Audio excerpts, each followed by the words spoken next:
நீதிமொழி 4:26 என்ன சொல்ற? உன் கண்கள் நேரா பார்க்க வேண்டும், உன் கண்கள் எக்காந்து கொண்டு இடது புறம் வலது புறம் செய்யக்கூடாது, சாயக்கூடாது என்று சொல்லுங்க. ஏன் கண்கள் நேரா பார்க்க வேண்டும்? வாசிக்கலாம் 121 சங்கீதம் 121. அவன் அப்பா அவரை சொல்லியிருக்க கண்களை ஏன் நேரா பார்க்கணும்னு அவங்க அப்பா என்ன செய்ய சொல்லி விட்டுருக்க. வாசிக்கலாம்.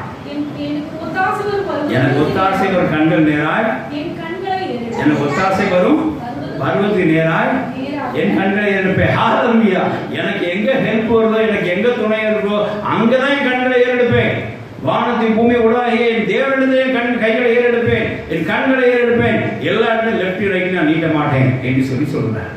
அப்பா சொல்லியிருக்கிறார். அப்பா சொன்னனால வச்சுட்டார். என் கண்களை இப்ப நான் எங்க எடுப்பேன்? எனக்கு ஒத்தாசை. அப்ப ஒத்தாசை தேவனுக்கு வர்றது இருக்க, ஒத்தாசை பரவத்துக்கு நமக்கு வர இருக்க, நாம ஏன் லெஃப்ட்ல சாயணும், நாம ஏன் ரைட்ல சாயணும்? ஆனா செஞ்சுட்டு இருக்கோம். தேவனுக்கு சோத்திரம் உண்டாதாக நம்ம செஞ்சு